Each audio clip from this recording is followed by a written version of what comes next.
Hey everybody, Ryan here.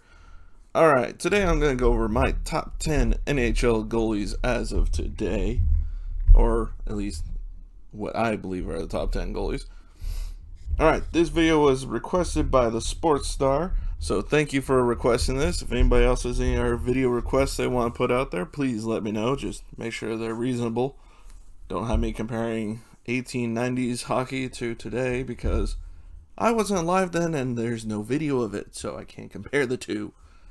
Other than, I guess, from written accounts, but that's going to take some time. So, just an example. Anyways, let's get started with this top 10 NHL goalies. Alright, just some notes. This list is going to be my opinion and mine alone. You don't agree, that's perfectly fine. It is just an opinion piece. It is not, this is where they are, and if you don't agree, you're wrong. I'm not saying that. If you want to, in the comments, list your top 10. I want to see, because everybody will differ. I will show each goaltender and explain why I think they're ranked where they are ranked. I will show their stats, but the stats will differ. And some of the ones I rank lower may have better career numbers than the other ones, but I also, when I'm going over this list, I also didn't do a lot of because there's a lot of really good young, like first, second year goalies.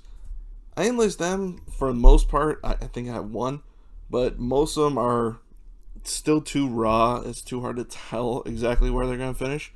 They may be there in like a year or two, but as of now, I'm going over who I think is the one that I want. If I were in a clutch situation, who would get me that save? Who would get me that extra help to get my team over the hump if my team was there, which I'm a Ducks fan. They obviously are not, being second worst team in the league. But if I was there. Alright, let's get started. Alright, number 10. Like I said, this is the only young one on this list. Ilya Samsonov. Now, I know he doesn't have spectacular numbers in his career. I know that.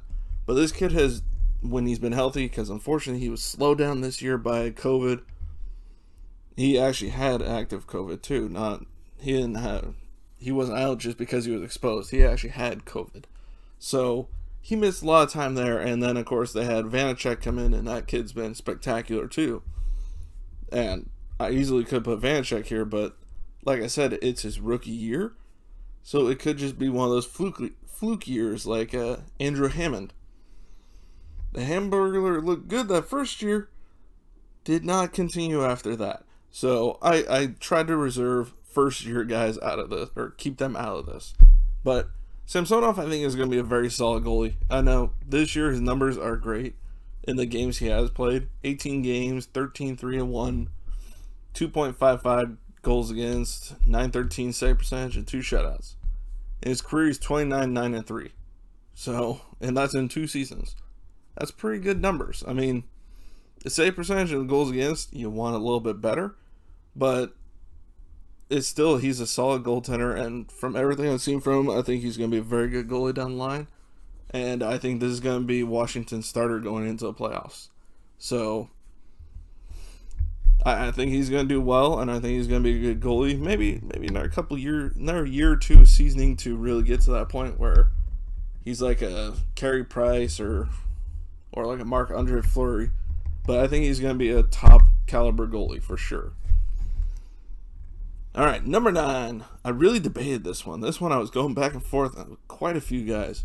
But I'm going to go with Philipp Grubauer because he has been really good the last 3 years especially.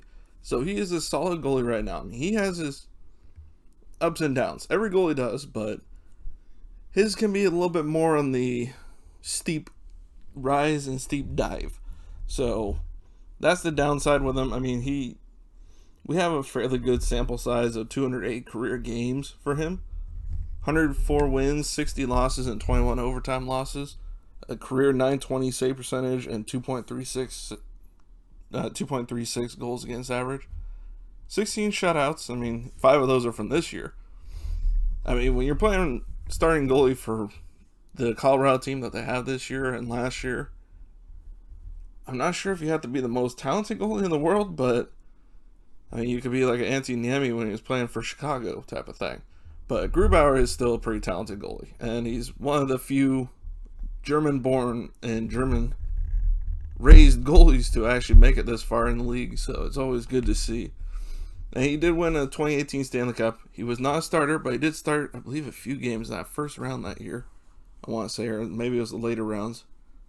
I can't remember, but I think Holtby was hurt for some reason. But yeah, he was the backup, so he did get a Stanley Cup championship. So he has played in playoff games, and he has for the last 2 years, for Colorado. Of course, last year he was hurt, unfortunately, but that does happen sometimes. And he is a bit of an off-injured goalie, so hopefully he can get out of that. But as of right now, I think he's still a pretty solid goaltender. I'd trust him in the playoffs because he's a solid playoff performer. All right, number 8. This is where people might differ with me. Especially for, I know some Boston fans. For Boston fans, it's either you love the guy or you absolutely hate the guy. And I'm sure you disagree, some of them agree. Some people may even rate him higher. But I just think for Tuukka Rask, the biggest problem isn't the career numbers. He has very good career numbers. I mean, he won a Vezina in 2014, a Jennings in 2020, and won a Stanley Cup as a backup for Boston. He's been to 2 finals as a starter for Boston, lost both to Chicago and St. Louis. I mean, it wasn't that he was terrible, it's just, for some reason in the finals, he cannot get that save that matters most when the series are at the point where they need that type of save. I mean, he's still a solid goalie, don't get me wrong. That's his biggest knock, is that he has the ability to get to that point, but he doesn't have the ability to get over that hump, to get that victory, to get that big game, the Stanley Cup victory. I know a lot of fans were upset with him last year when he left. I mean, when he left in the middle of the playoffs last year, in the return to play, it wasn't explained why, and I think that was the biggest detriment against him, is that he didn't have that ability or didn't want to explain it, which I understand because it was his child that was sick, and he was going home to be with his children. That I can understand, but they didn't explain it then, which I do understand that as well, but that definitely left a sour taste in the Boston fans' mouths when they lost in that round. I mean, he's a free agent this year. I mean, he's got a solid career, 302 career wins in 555 games. That's a pretty good winning percentage. And a 922 save percentage, 2.27 goals against, 51 shutouts. He's got good numbers. This year he's been hampered by injuries. I mean, that just comes with, he's older. I think he's 35, 36 this year. So he doesn't have a whole lot more time left. But I think he still has at least a couple more good, solid years ahead of him. So we'll see what happens in the offseason with Tuukka Rask. Number 7, Sergei Bobrovsky. Like I said, you all may not agree with this. Bobrovsky, yeah, the last season was bad. This year's better. Still not 2 years ago, though. But still, he's a solid goaltender, and if it comes down to it with Florida this year, I would play Bobrovsky in the playoffs over Drager or Spencer Knight. Because you know what? Bobrovsky has the experience. And that matters a lot for a lot of coaches. I mean, he's still, this year, 17, 8, and 2. 2.86 goals against average and 907 save percentage. Those aren't great numbers, but the wins definitely is much better. In 28 games played, he has 17 victories. That's pretty good. And granted, he doesn't have a shutout. His goals against average could be lower, and his save percentage could definitely be higher. But still, he's still a solid goaltender. I mean, a 2-time former Vezina winner in 2013 2017. Amazing, only all-star ones that I could find. I mean, I couldn't find all the lists, so I was having a hard time finding those. So sorry if there were more, but that was the one I could find. I mean, his career is 295 wins, so 5 more wins this season. He hits the 300 mark. That's always cool. That would be cool to see. I mean, he's played for Columbus most of his career. So, Columbus has not always been a great team. They were the last few years he was there, and maybe one other year outside of that. So, his win-to-loss ratio is higher, or lower than most of the errors on the list because of playing for a bad team for a while there. But he still was a winning goalie with that bad team. So that tells you the type of goaltender he is. So I still think he's a solid goaltender, and I think if it was up to me, with Florida in the playoffs, I would start him.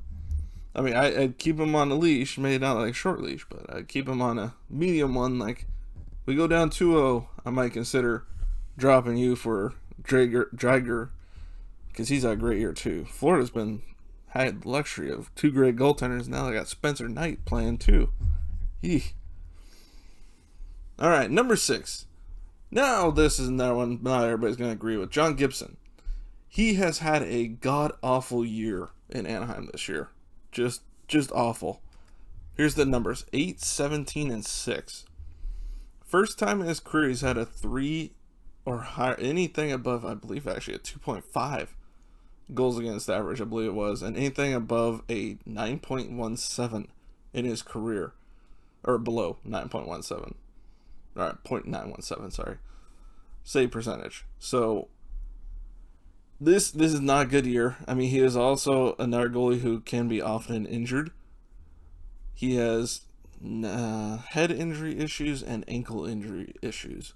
So that's unfortunate. I mean, he's still a very solid goaltender. I mean, if he was playing on someone other than Anaheim, if he was playing for someone like Pittsburgh, oh God, Pittsburgh wins so many Stanley Cups, it'd be ridiculous.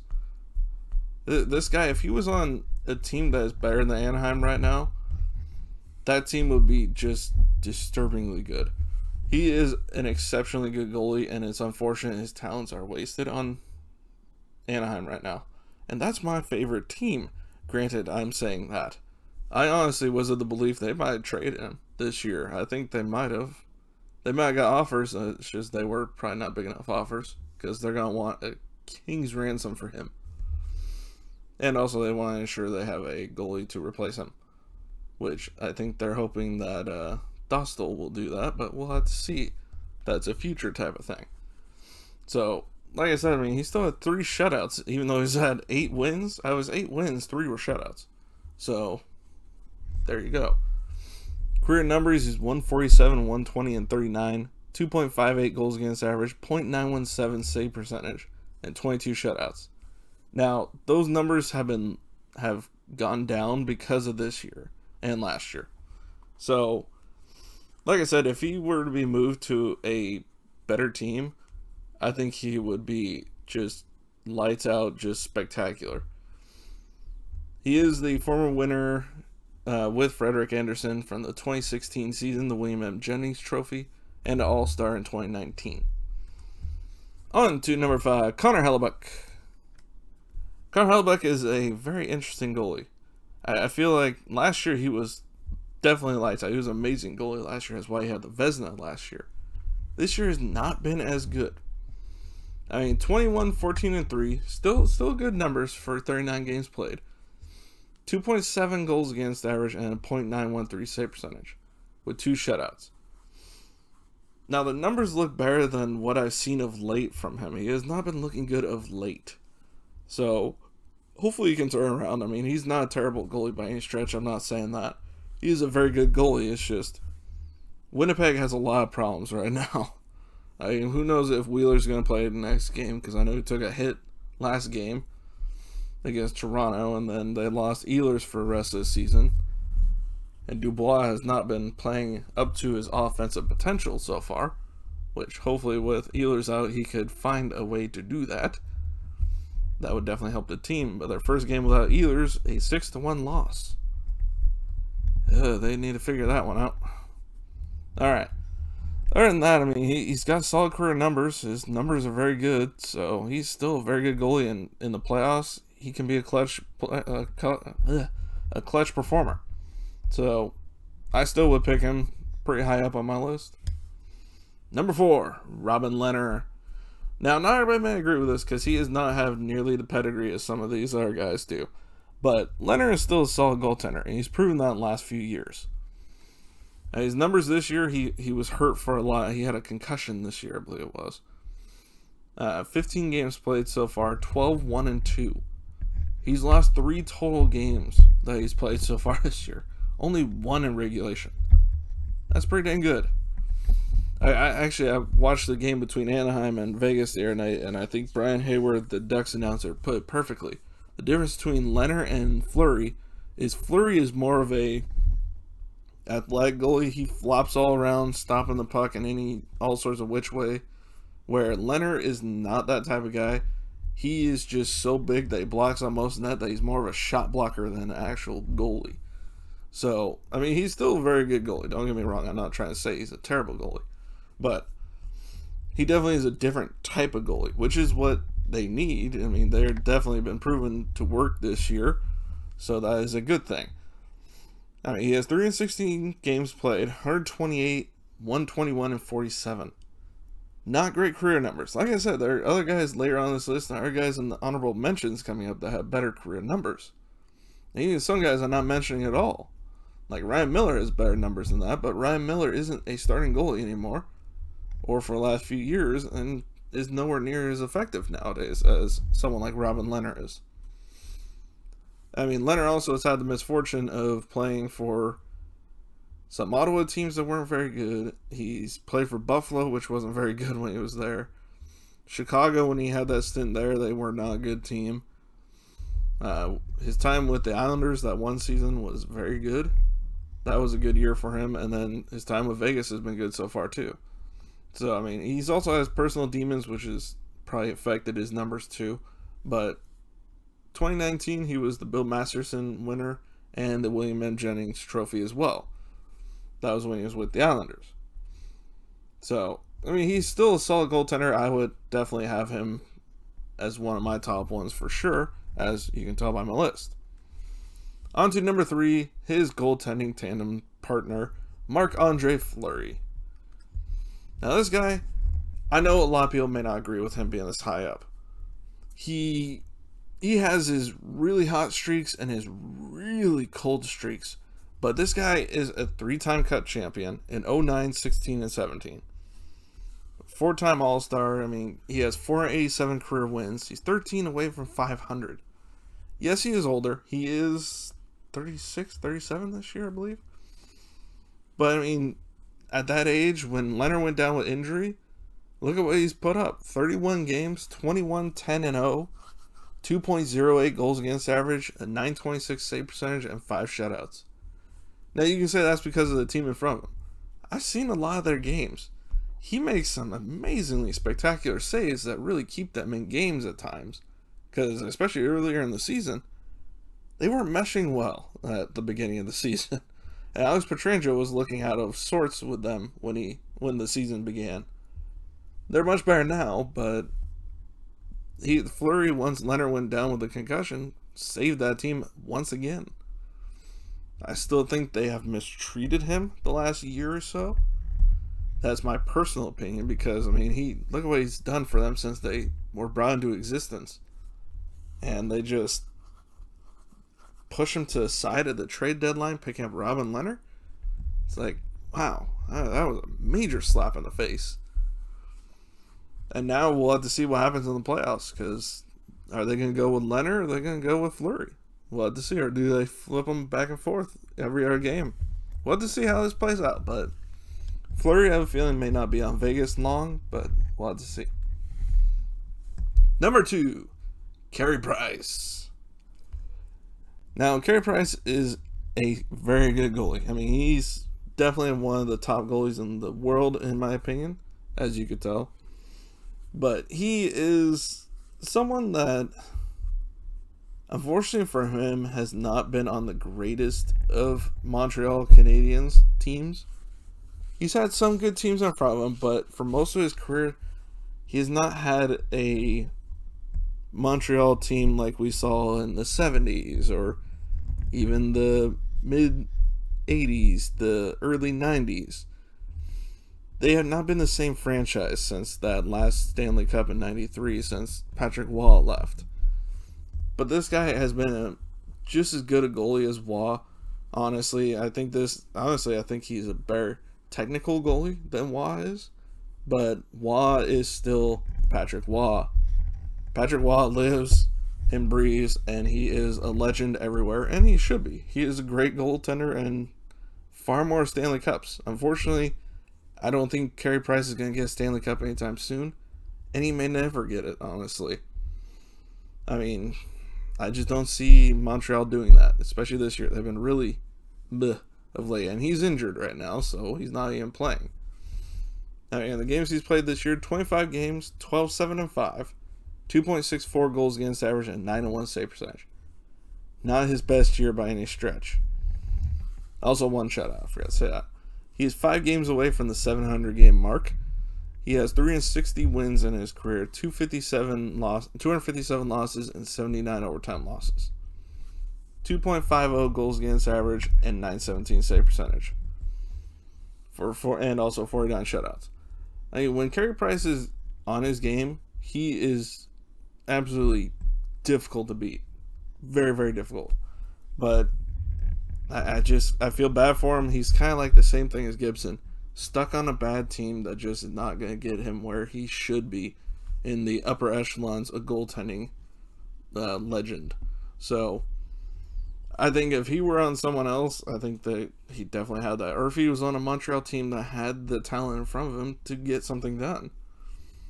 So I think this guy, I mean, look at what he did in 2015. Jennings, a Vezina, Lindsay, and a Hart Trophy. The last goalie to win a Hart Trophy. So there's that.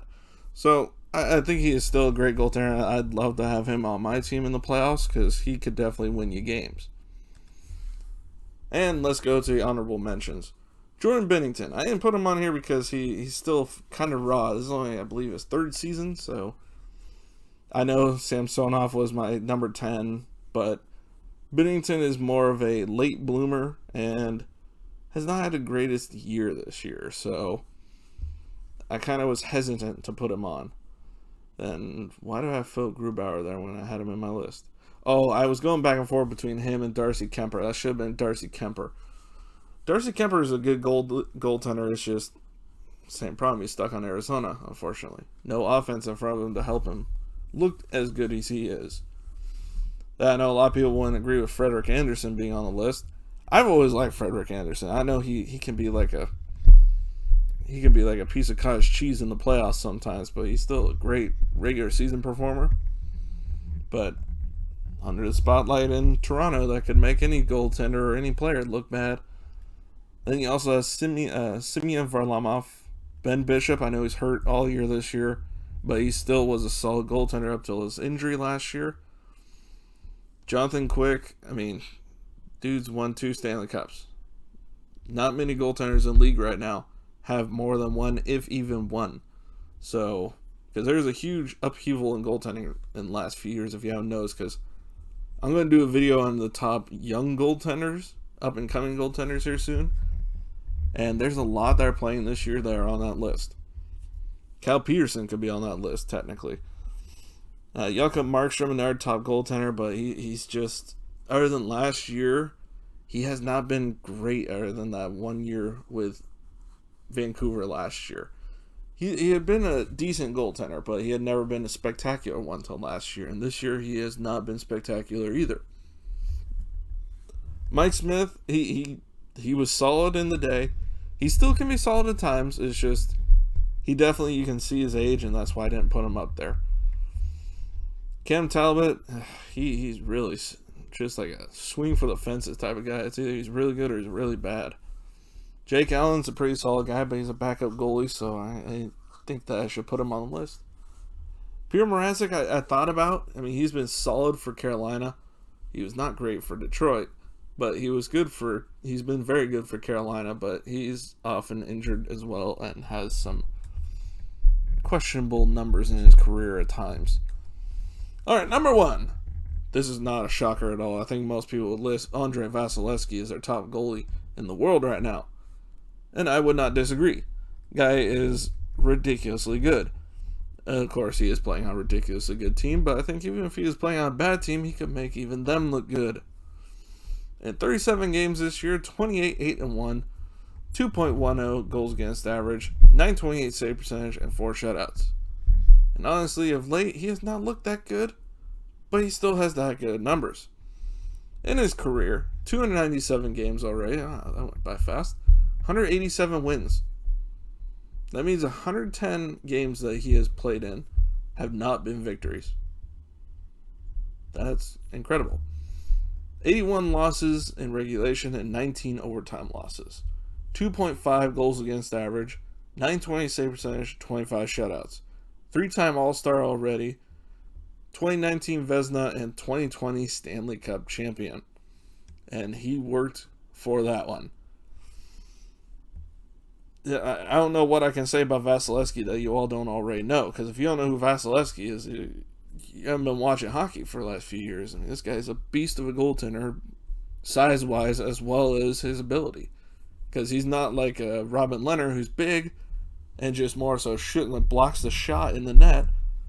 Vasilevskiy also has the athletic ability. He has the flexibility to flop around and be a big guy as well. So, no, he's definitely the number one goalie in the world. I don't think, like I said, it's my opinion, but in my opinion, I'm not sure there are many arguments to be made outside of him, if any. I mean, there's a lot of young guys that maybe down the line could challenge him, but not yet. I don't think there's any active goalie that's as talented as him at this point. So, there you go. That's my top 10 goalies in the league right now. Let me know in the comments what you think. If you agree, if you disagree, put down your list. Let me see your top 10. I want to know who you have in there if I don't have your goalies in there that you want in your top 10. Other than that, make sure to hit the like button, hit that subscribe button, hit that notification bell to be notified when I drop the next videos that I drop. I try and do daily videos, so hopefully you can catch those as well. Alright, other than that, I will see you all next video. Bye, everybody.